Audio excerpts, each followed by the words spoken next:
Hey, what's up, Algebra 2? Here we are, section 6.3, talking about square roots. Okay, continuing on with our inverses from yesterday. First one here we're going to talk about today is square roots. Tomorrow we're going to talk about all roots. So the parent function for this is the square root of x. We've seen it before. I don't know if we've graphed it before. This is what it looks like. Okay, the positive side of it. It's going to be going up and to the right out of 0, 0. Domain, x's are going to be greater than or equal to 0. Range, or y's, are going to be greater than or equal to 0, because we're starting at 0, 0. Okay, so like we talked about yesterday with inverses, remember we switched the x and the y's. For the inverse, it went to y comma x. Okay, same idea today. If we were thinking about x squared, we'd have 1 comma 1, 2 comma 4, 3 comma 9. Alright, so these inverses, for the square root of x, it's still going to be 1 comma 1, but it's going to be 4 comma 2, 9 comma 3. See how they're flipped? Because if I put 4 in, the square root of 4 is 2. And if I put 9 in, the square root of 9 is 3. Okay, so just like that, it follows our inverses rules from yesterday. So like I said, the base 1 starts at 0, 0, then would be 1, 1, 4, comma 2, 9, comma 3. So if you can kind of think about perfect squares and then kind of flip that around in your mind, it can help you graph those out by hand without having to look at your calculator to test them out. Okay, our general form is we're going to have f of x equals a times square root of x minus h, and then a plus k on the outside of the square root sign. Okay, just like with our other transformations that we've worked on with like x squared, the inside the square root is going to go left and right, and it's going to go opposite of what you would think. If it's a minus, it goes to the right. If it's a plus, it goes to the left. The k on the outside is going to be your vertical shifter up and down. Okay, and that goes how you think it would. Plus goes up, minus goes down. And a is going to be your shrink stretch multiplier. And if it's a negative, it's going to reflect it over the x-axis. So instead of going up and to the right, it'd be going down and to the right like that. Okay, so let's take a look. Where would this one start at compared to our original using these transformations? Where would we start at instead of at 0, 0? We have a minus 2, so that's going to slide it to the right 2 spots, and a plus 5. So we're going to go up 5. So we'd actually be starting at 2 comma 5 instead of 0 comma 0. Okay, so we'd be starting at 2 comma 5. Let's see if I can fit that on there without covering it up. I might just have to go vertical. There we go. So we got 1, 2, 1, 2, 3, 4, 5.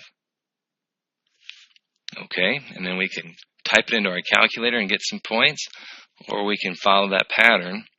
Okay, from our original, it's 1 over 1 up, and then 4 comma 2, so over 1, 2, 3, 4, up 1, 2, and over 9, up 3, 1, 2, 3, 4, 5, 6, 7, 8, 9, 1, 2, 3.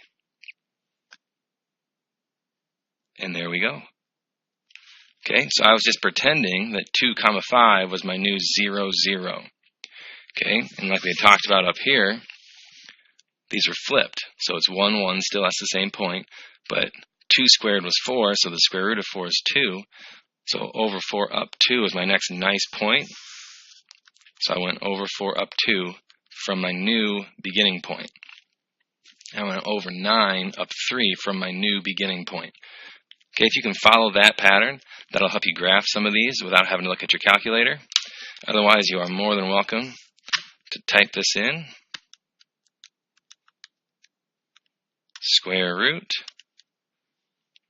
x minus 2, and then we have to bump it out, plus 5. Make sure that plus 5 is on the outside. Okay, we can graph. You'll see it starts up there and slides out. All right, you can use your table, second table. All right, error, because it doesn't start until 2. And then we can look for your nice points to put on the graph. Okay. What about this one? Negative 2 times the square root of x plus 3 minus 1. So this is going to be negative 3, negative 1 is where we're going to start from. And we got a negative 2 multiplier. So it's going to go upside down, and it's going to be twice as steep. Let's take a look at what that's going to do. We can probably squeeze it on the same one. So we're going to start at negative 3. 1, 2, 3, negative 1. Okay. Normally I would go over 1, up 1, but it's times negative 2, so I'm going to go over 1, down 2. Next, I would normally go over 4, up 2, but 2 times negative 2 is a negative 4, so I'm going to go over 4, 1, 2, 3, 4, down 4, because 2 times the negative 2, 2, 3, 4. And then normally it'd be over 9, up 3, but it's times negative 2, so we're going to go over 9, and then down 6. 1, 2, 3, 4, 5, 6, 7, 8, 9. 1, 2, 3, 4, 5, 6. All right. And there we are. Now, if the pattern thing's not working out for you, okay, you could type it in your calculator, take a look, go to table, and find the nice whole points to put on there. All right, this one's a little tricky. We got a 4x and a minus 12. What do you notice about 4x minus 12? They can both be divided by 4. So I'm going to factor out a 4.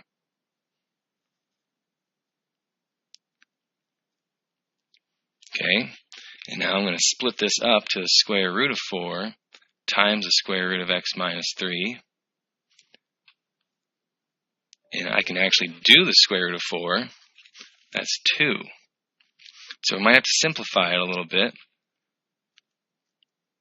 So we are going to be, that's tough to read, x minus 3, so we're going to be 3 to the right and 8 up, and then times 2.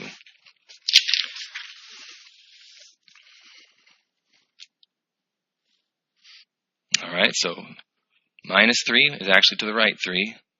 8 up, 1, 2, 3, 4, 5, 6, 7, 8. Okay. And we're going to go up 1. Oh, it's multiplied by 2. So up 1, or over 1. Instead of up 1, it's up 2. Over 1, 2, 3, 4. Normally I'd go up 2, but now it's times 2. So I'm going to go up 4, 3, 4. And look at this. It's an inequality sign. So that's going to be a less than or equal to. That's a solid line. And we're going to shade below. And also we have to wall this off right here where we started at. We can't go past that. Okay. Every once in a while we have a real weird one. Like this one wouldn't factor out very well. You'd have a square root of 3 and the square root of x minus 2/3. Okay, so this square root of 3 multiplier is not going to be that helpful. Some of these ugly ones, you're just going to have to just type them in. You're just going to have to type them in. Square root 3x minus 2 plus 1, graph. And the odds of hitting any nice points on your table aren't very good with this one. Okay. So you're just going to have to find the best ones we can. We do have a couple nice ones here. Where will this be 0 at? That's where we start at. 3x minus 2 equals 0. So we add the 2 over, divide by 3. This is going to start at 2/3. Okay, so trace and type in 2 divided by 3. We're going to start at 2/3 over, and we knew it was going to be 1 because it's plus 1 on the back side. So do the best you can with that one. 2/3 over plus 1. and then get as many of those nice points. We got 1, 2, we got 2, 3. As many of those nice points as we can. 6, 5, 2, 3, 4, 5, 6, 1, 2, 3, 4, 5. Get as many of those as we can. And that was a less than or equal to as well. So we'd shade underneath and wall it off at 2/3.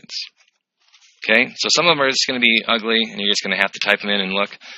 Most of them are going to be relatively nice here, and you're going to be able to do your transformations from the patterns. All right, there should be a worksheet for you today. Do the best you can, and have questions for me tomorrow. Enjoy.